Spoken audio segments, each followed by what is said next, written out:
Doctor Strange and the really, really long subtitle. It is all right, man. I kind of feel like, it's slightly better than Eternals. I don't really think Marvel has a game plan like what they did with the Thanos saga. These movies are just kind of like whatever. Um, why is Wanda just batshit nuts after she seemed to be cool after WandaVision ended and everything? They kind of explain it with the Darkhold book and everything, making her go nuts and whatnot. But I don't know. I think the Sam Raimi whole style of filming that he does, the Evil Dead cuts and everything, it was kind of whatever and stuff. Especially in the chase sequence when Wanda's chasing him down, and they just stop after she's blowing holes through doors. They just stopped. Like, even the people in the audience, like, what the fuck are you all stopping for, man?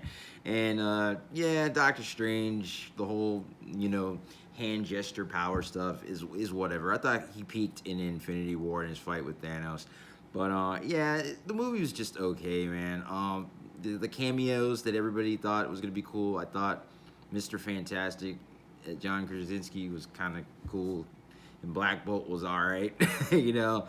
And they did Captain America, Sharon Carter from the What If show. The What If was the better multiverse thing that they did, which is the cartoon. Just like Into the Spider-Verse was the best Spider-Man thing they've done in a while. But yeah, Wanda freaking 86 is them like quick, so you just introduce Mr. Fantastic to kill him in the in his first appearance. Same thing with Black Bolt, basically. All right, and they basically Wanda just ends up killing herself at the end. So the whole journey arc through WandaVision, where she was supposed to, get her shit together. I guess that didn't pay off at all. Apparently, Doctor Strange now, since he did some crazy thing, he possessed a dead version of his alternate variant self, and he read from the Darkhold to do it. So now he's got some kind of evil third demon eye thing at the end of the show. The post-credit scenes is Charlize Theron. She shows up as Clea, his wife from the comic book. She looks pretty good. She's a dime piece. And apparently they're going back to the Dark Dimension, so I guess we're going to have a rematch with Dormammu, except he's not going to be a giant head. He's just not going to do that time loop and everything. They're actually going to do Dormammu proper, probably. I think this movie's going to do big box office opening weekend, but I think it's going to drop off. It's not that great. Everybody's saying it's a horror movie. Like I said, it's Sam Raimi horror, which is kind of horror comedy. It's not really scary at all. Like I said, the way he cuts his movies is not really for me and stuff. If you watched Evil Dead or Army of Darkness, you know what I mean. Bruce Campbell is in the movie. He makes a quick cameo, which is funny. Didn't like America Chavez. I think her power is weird. Punching star holes through universes to jump through and stuff, everything like that. I think they could have just not even had her and just figured out a way to hop universes and stuff. They mentioned incursions, so I'm thinking they're going to lead up to Secret Wars, which they did back in like 5-10 years ago or whatever. The Marvel Comics, I think Secret Wars is coming up. Like I said, I don't think Kevin Feige and them have a plan for this next phase of Marvel. I think they're just trying to introduce a lot of like new characters, especially a lot of female characters, and it's just kind of falling like short of what the MCU used to be. I'm just not impressed with these last couple movies, and even the Disney Plus shows. Moon Knight was weak. Falcon and Winter Soldier was just okay. WandaVision was, interesting.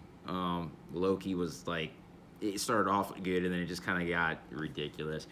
I don't understand where Kang the Conqueror is going to fit into all this stuff and everything. I think they're just throwing things against the wall and hoping that the Marvel label that everybody loves is enough to get people in the theaters. And with Shang-Chi and Eternals, it proves it's not. You got to have like a good movie, a good story. You need Robert Downey Jr. and Chris Evans and those guys. Here's hoping Thor: Love and Thunder is actually, legit Taika Waititi. Hopefully that it didn't make him do a whole bunch of reshoots and cuts and let him just hit the movie he wanted to. Like him and James Gunn are the only two directors I feel that can make their Marvel movies and not be interfered with. But Sam Raimi, he's kind of one of those guys where I think his time has passed and whatnot. I think he peaked in Army of Darkness and Evil Dead TV show. But I would give this movie probably like a 6.5, 7 out of 10 if I was going to make a score for it. It's slightly better than average, to be honest. The ending's kind of weak. The post-credit sequence is pretty decent. And the villain is Wanda.